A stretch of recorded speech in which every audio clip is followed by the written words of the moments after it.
So let me just start off by saying that what we've been doing is looking at a proof of concept for a service mesh that's multi-cloud.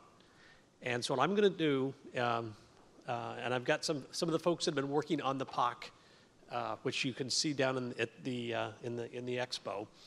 We're going to talk about what we learned and where we want to go next. This was very exploratory, and one other little tiny link is tomorrow morning.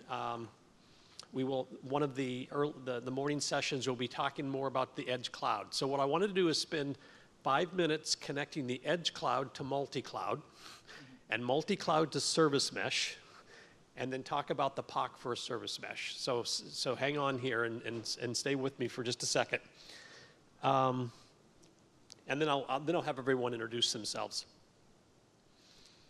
So you've been hearing the entire week we've been talking about the edges where all the action is. Everyone understands this. This is a picture that's very faded, but hopefully you can kind of see clouds in there, and there's public clouds, there's internet exchange points, there's telco clouds, and then you get to the very edge, and now you're at the central office or wherever. In fact, there may be clouds, there may be edges that are part of the user, the vehicle may have a cloud on it. So the edge is somewhere over here on the left-hand side. But the point is there's multiple clouds up there, right? So you can't talk about the edge without talking about multi-cloud. And in fact, what this really turns out to be then is at the end of the day, whatever functionality that you have, it's going to be distributed across that collection of clouds. It may not hit every one of this. This is obviously a conceptual picture that I've got bits of functionality in the central office. I've got bits of functionality in the internet exchange or in the telco cloud. I got bits of functionality potentially in the public cloud. And so point one is the edge cloud is also a multi-cloud environment. Point two is, to the extent this is multi-access and multi-access includes RAN, sometimes that functionality moves. And so we have two problems that are really going to be challenging. One is distributing services across multiple clouds, whether you call it a service mesh or a service chain, and we can get into the distinction between the two of those. The service mesh is going to be across multiple clouds, and the functionality that is assigned to a particular user, let's call that a service chain, is going to need to be mobile. And so these are two of the big requirements, I believe, in addition to everything else everyone's talking about at the edge. These are going to be the two hard problems. So with multi-cloud, so we're going to knock these off one at a time. And what we've been doing in this first proof of concept is trying to attack the first problem, so the multi-cloud problem. So we want end-to-end functionality that will span multiple clouds. And again, pick your favorite edge. It might be on-premises, it might be the central office, it might be the internet exchange, the public cloud. And so that's going to take us down a path where we really want to instantiate a distributed service mesh. And that's the POC that we're working on right now. Step two is that edge functionality is going to have to move with subscribers or with apps or with devices or whatever it is that's mobile. We're going to want to move at least portions of that functionality from one edge to another. And I'm going to call that mobile service chain. We have not attacked the second problem. We have a paper design for that. What we're going to focus on now is the first problem. And like I said, we've done a proof of concept. Oh, yeah. Red arrow there, that's what we're going to be talking about. All right, so service mesh is something that's understood, and there are some emerging bits of software to help with that, and Istio is in fact one of those, which we've now heard about bits and pieces of Istio. Let's just pull back a little bit, and I just want to make sure everyone has a level set on Istio. It has a very clear distinction between a control plane and a data plane. That's a very good thing. And Istio is something that is in the service control plane. It has three subcomponents, and you've heard about two of them. You've heard about Pilot, which basically tells the stuff in the data plane what to do. And you've heard about Citadel that pushes out the security credentials that you need. The third piece of Istio is that it's taking monitoring data that comes up from all of the data plane and mixes it together to derive the policy. What's interesting about Istio is then down in the data plane is a piece of Istio. The proxy actually lives in the data plane. And so I wrote proxy here, but that's where Envoy lives. And so as you can kind of think of service A connected to service B, and if you were to think of that in terms of a service graph or a service mesh, there's a little bit of code that you got to put down in the data plane, and that is Envoy. And so the connection between those proxies down in the data plane is an L7 to L4 connection. We heard about some of the filters that you can put to do routing in Envoy. Well, that picture looks so much like XOS, it was intriguing that we were starting to think, well, how are these two things related? So the XOS picture has monitoring state and authoritative state, kind of like pilot and mixer. And it's driving service A and service B, except for the most part, it's not trying to drive the connections, the dependencies between service A and service B in the data plane at L7, but at L2, L3, because it's manipulating the through OpenFlow and ONOS and everything that goes on down there. It's really working at a lower level in the network stack. But the picture looks very, very similar. Let me just add one little, but XOS doesn't put anything in the data plane, except it kind of does indirectly, because the real picture is ONOS sits between XOS and the data plane. And so ONOS isn't in the data plane, but it controls the data plane. So by sticking flow rules down into the switches, I've affected the data plane, indirectly XOS through ONOS and down into the data plane. VTN just happens to be the control app that is most likely to have affected that connection between those two services. So these two things look enough alike that we were intrigued by what the possibility was. And so I'm just going to throw up an example of what this might look like. One way of thinking about Istio is it really is a cousin to ONOS. Okay, so this is, I think, maybe the key slide. ONOS knows how to write flow rules that manipulate the flow rules in the switches to manipulate at L2 and L3 the connections between service A and service B, whether it's in a physical hardware switch or in a software switch. Istio is manipulating through the proxies that are in the data plane the L7 connection between a pair of services. So now we've got access to manipulating how services are interconnected to each other at everything from L2 up to L7, if we viewed those as two different kinds of SDN controllers. So if you squint and think about it in a funny way, Istio is an L7 version of ONOS. And instead of manipulating flow rules in a forwarding pipeline, you're manipulating forwarding rules in Envoy. So what could you do with that? Well, maybe you could do a lot. And so that's kind of the question. And one of the things we set out to do is to see, just a first step in this. And so we set up a multi-cloud service mesh. And so question number one is, what mesh are we going to use? We just need an example mesh. It doesn't have to be the killer app mesh, but we need an example mesh. And so the mesh we started with happens to be the one that implements EPC in Chord. And so this is what the service mesh looks like. And I've added a CDN to it and a video archive just to give us a little extra interesting stuff going on. So it's EPC plus a CDN. And you can see some of these are control plane and some of them are data plane. And now we're going to distribute it across a multi-cloud. And we chose to put pieces of the EPC in the Google Data Center as an example of one cloud. And we put other pieces of it into the Chord edge. And so, most importantly, the SP Gateway user plane, we wanted at the edge. And then we put the SP Gateway control plane in the MME in the Google Data Center. All right, this is the POC. And this, by the way, is the conceptual slide that we drew before we set off on the POC. I could show you what it turned out to be, but I wanted to start with the conceptual version.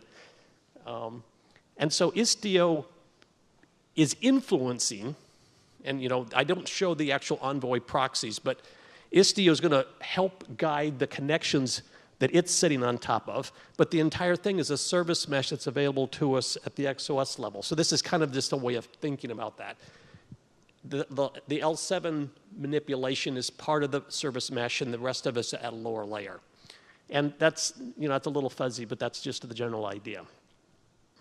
And oh, by the way, I put the CDN there, and that's kind of a stand-in for whatever edge services you wanted to run. So by the time you get to the SP Gateway U, you are now, the data plane for user traffic could go off to the internet to do Lord knows what, or it could hit a local edge service, which may then also go to the internet to get to some backing store or whatever happens to be running in the cloud. So conceptually, this was the proof of concept that we set out to do. And like in 2 weeks' time, so this was not, we didn't have a lot of time to put into it. And you can go see the demo. But what I wanted to do was spend the next few minutes just talking about what we learned. And let me just pose 2 questions to the panel. And they can answer them either individually or as a unit or however you want to approach these. Basically, what is it that we think we need from a sort of the Uber service mesh, multi-cloud service mesh? What is it? What problems are we trying to solve? And what did we learn specifically from this proof of concept? So with that little bit of background, I'll let you each just say a couple words of introduction about yourself, and then go ahead and jump in. I'll start with you. Go ahead. Does this work?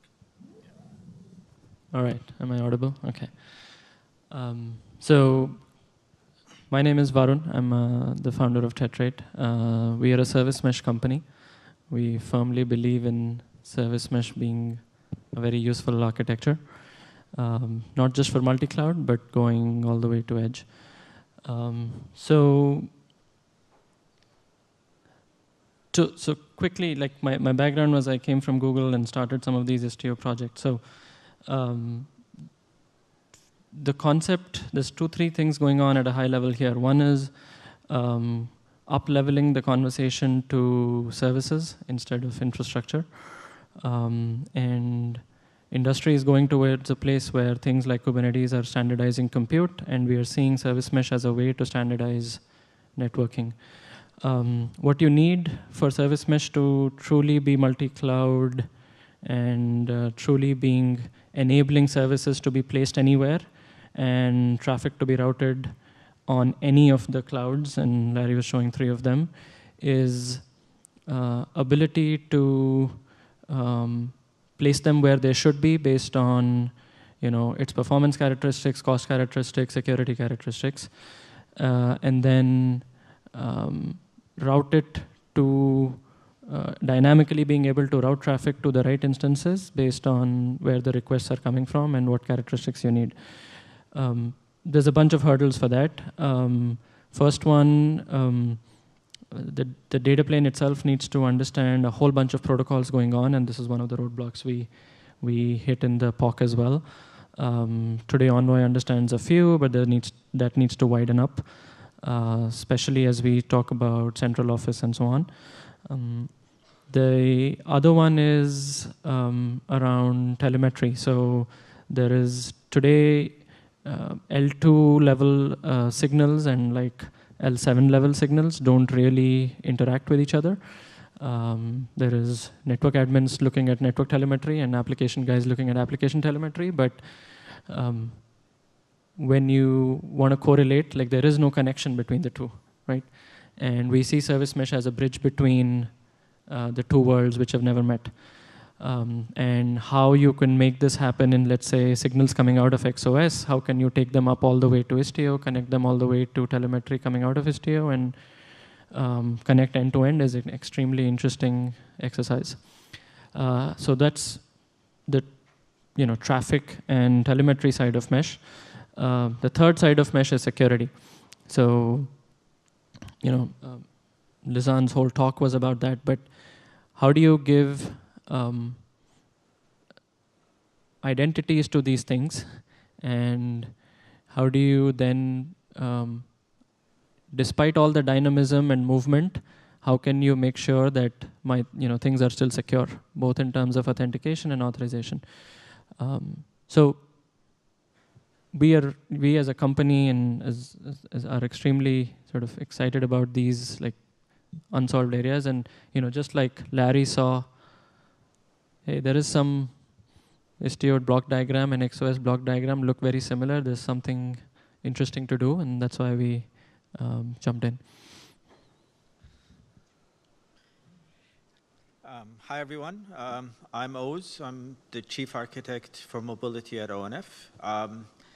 Unlike most other people at ONF, I happen to have a EE background. So my expertise is wireless communications, and I actually started getting involved with computer science and IT at an adult age.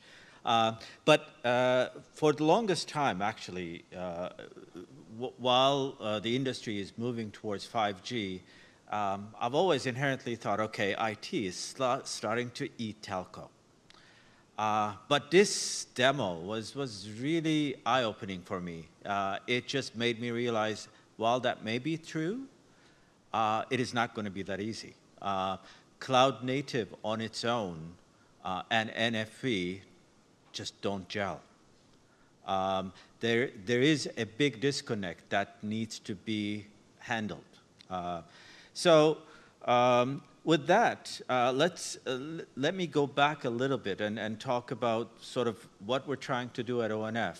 So Chord, in its most fundamental way, just like 5G, is trying to utilize NFV, SDN, and cloud principles. So actually, when you read any web article on 5G, you will see these three acronyms associated with 5G.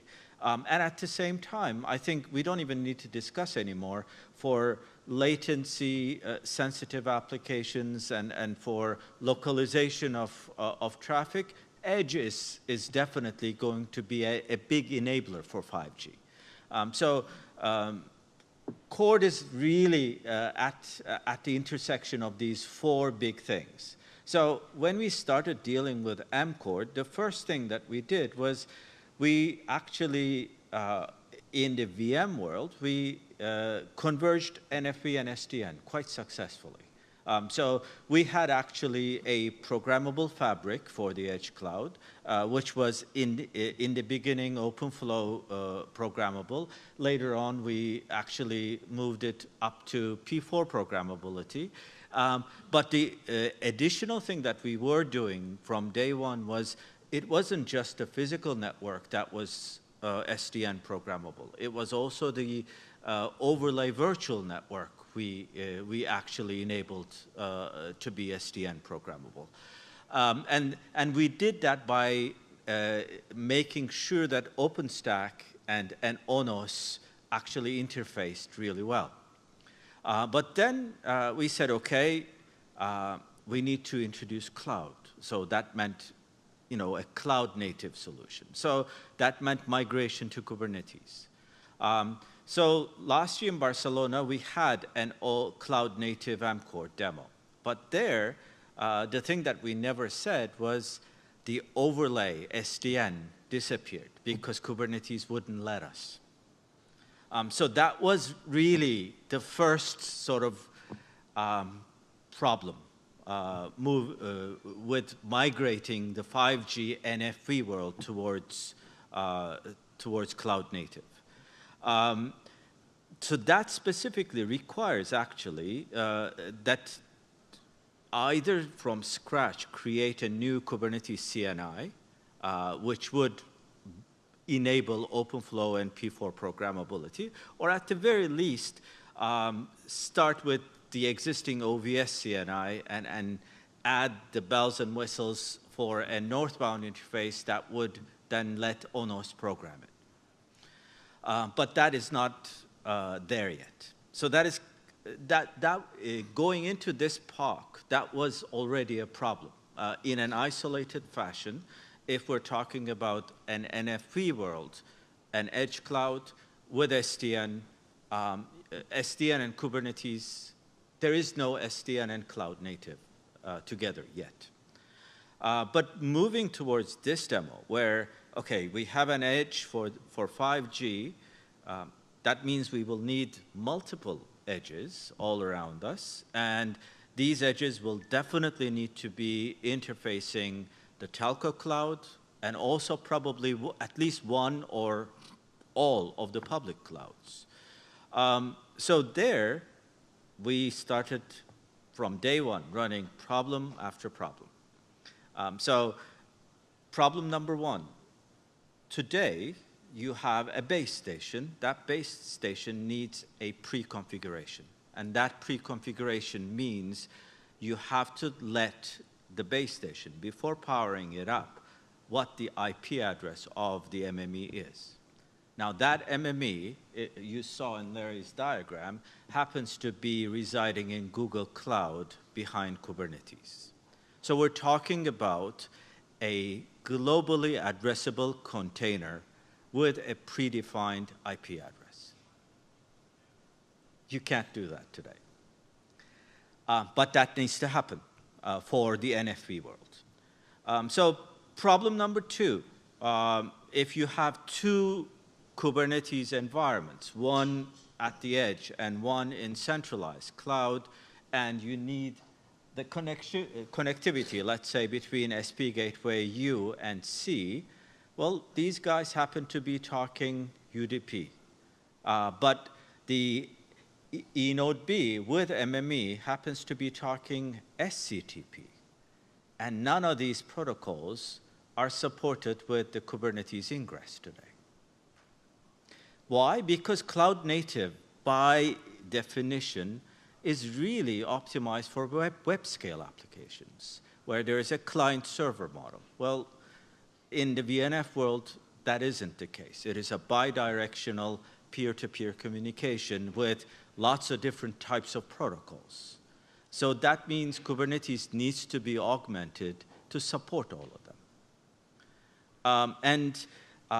The same applies to Istio. We have been talking about Envoy. Well, Envoy, by its nature, supports TCP and HTML. But to be able to actually include Envoy and program it the way we want it, it needs to support all sorts of different transport protocols that the different VNFs require. So those are sort of the problems that we really need addressing. And as you have now realized by now, these are all networking problems. And everything I've said is all about networking. It is either SDN or support of multiple protocols or creating a new CNI, etc.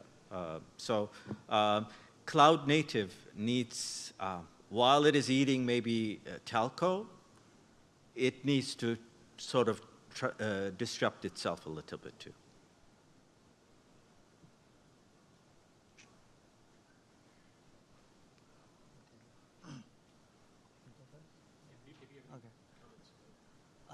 Hello, everyone. I'm Lizan. I also work at Tetrate. So I think I'm pretty new to the open network, the ONF world here. So I think in here, so my focus is still side in service mesh side is primarily on the security side. Here, actually, so yes, so I think that the requirement here, for the networking, really multiple protocol support in the cloud native spaces. Cloud native application mostly only use the TCP protocol as its base, as August pointed out, and also UDP and SCTP, those transportation protocol are not supported. Those are needed to be solved, and we also need to support some security, like VPN, work with a VPN on the Kubernetes and Envoy and Istio as well. Those things are really needed for the multi-cloud service mesh. Yeah, I think one key point August said it well, which is SDN and cloud native haven't met, don't meet. And I think it's an evolution thing, which is we started Istio at Google because we saw a bunch of gaps in Kubernetes, and they were meant to address that, and it's taking one step forward, but it's not at the point of peer-to-peer networking. And the other point is when these projects come from cloud providers, they the economics of cloud providers and thought process of cloud providers is infrastructure up. And everything is tied to my VMs and my containers and my resources. And that doesn't help the situation. So that's why we believe there is room for like actually independent companies and foundations need to push this agenda of like, if we're going to make this real, and we're going to make this real not just in cloud, but all the way to edge and other places, then it has to be, you have to untie the knots from infrastructure and change the thinking a little bit. So, it's going to be a long journey. Just, I think, my long-winded way of saying, like, this is not going to be tomorrow. It's going to take some time, but conceptually is extremely promising and exciting in terms of what's possible. And baby steps along the way. Like mesh has even, forget edge and telco for a second, just forget even multi-cloud, just within one cloud is not there yet. Take like a simple web workload across multiple public clouds, it's not there yet. Somebody like one way of how you do ingress in AWS versus GCP versus Azure is that itself is not standardized. So we are talking of many steps that need to be taken for this to happen, but directionally seems right and very promising. So I want to jump in with a point, which is this is a negative result that is perfect. Exactly. So I've been claiming all along that Cord is something brand new. And while we're bringing cloud technology in, it is just not blindly copying cloud technology in. It's adapting it to a particular setting. We suddenly are dealing with L2, and the assumption in cloud native is your L3. Just as simple as that. It's just a mismatch. So this is confirmation that the thing that we're doing at the edge might in fact be a little different than what we're doing in the data center, right? Now, just because you do it different here doesn't mean you have to or ever will do it different here, because this is a different thing. So point one, there is something unique going on here, and we've recognized that, and we can adapt Kubernetes, and using the CNI interface, we could bring in the SDN capabilities, and that's on our roadmap. It's right there at the top. But having done that, we will have made this piece uniquely cloud at the edge. Let's just assume for the time being that that's a unique thing for a while, because there was no justification in making Google's data center able to connect PON into it, just in theory. So that means that the multi-cloud is ultimately still going to have different assumptions. Where do you solve the problem of different assumptions? Well, a proxy is a really, really good place. And so that's kind of the approach that Envoy Istio has taken, which was, I think, a really good insight into where you go to solve that problem. It's just that, well, today, it didn't happen to include that particular L7 capability. So, we could, it's a proxy, and in a proxy, you can solve all kinds of problems. It's just that Envoy maybe hadn't addressed this particular one yet. So now we have an agenda in in Cord, which is make Kubernetes more SDN programmable in its overlay. And we have an Envoy problem, which is make it so that we can connect the edge to the Google Cloud, or whoever happens to be on the upside. So we didn't solve the problem, but I think we have a really much better picture of the roadmap. There's one additional problem that I could add is, especially in the telco world, more so than probably the web scale applications, especially considering 5G, latency is becoming more and more important. So Envoy with a proxy solution will definitely have a potentially negative impact on performance. We have to minimize that. Right, so absolutely, but if you brought Envoy in as the intercloud piece. True. All right, and then it'll come back as far as it provides value and not at too much cost. Yeah.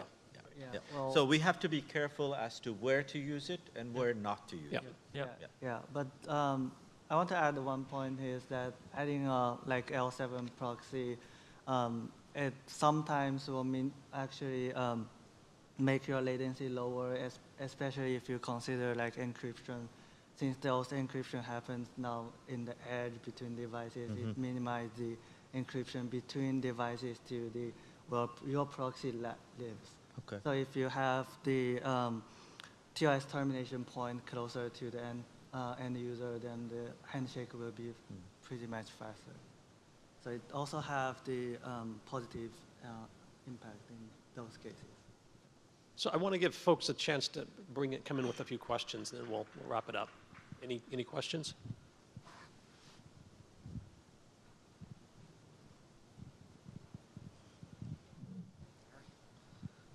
Thanks. Yeah, Steve Hilton from Telstra. I was just wondering as well. Yeah, totally get that. You know, the likes of Kubernetes and so there needs to be a lot of work to be more aware of networking issues and so on. But what ways do you think, like in the networking space, we're terrible for having multiple protocols doing the same thing, and fixed and wireless doing similar things in completely different ways, and so and also the way that a lot of current VMs are really not much more than the appliance just put inside a virtual machine. So I was wondering, in what ways do you think we in the network space need to redo the way we design our applications to fit more into a cloud-native environment? Maybe first, let me try to answer it from that VM perspective. The traditional vertically integrated devices becoming, huge VMs. So, in my humble opinion, OpenStack does not equal cloud. That is just the first step towards virtualization. Yep. So that is exactly why within ONF we have been trying really hard to migrate the NFV world into a cloud-native environment. So that's why these problems are so pressing, really, for the telco world, and they need to be solved. With regards to the different transport protocols, these are all 3GPP requirements in the 5G case. So I fully agree with you that we don't necessarily need a plethora of different transport protocols for different types of inter-container connectivity. So hopefully, as 5G evolves with new releases coming out, with experiences such as this, will positively impact, and we will have more alignment into true VNF optimized transport protocols. Yep. Hey, while doing this and while thinking about this, would one of the problems that you might have thought about be if you have this overlay that basically spans from public cloud to telco cloud, multi-cloud, and you want an overlay there that presents basically stable endpoints to the applications? You mean like a VPN? Yeah, kinda. Okay. But in this architecture also, you don't want to introduce like a central point of failure there. So something like an Istio pilot, where would you run that in this bigger overlay? So with the VPN, while that is a quick and dirty solution, it would not necessarily scale, because in a 5G deployment, you will have in a given geography hundreds of edge clouds wanting to connect to both the telco clouds and all of the public clouds. So we're not talking about just two clouds as in this POC connected.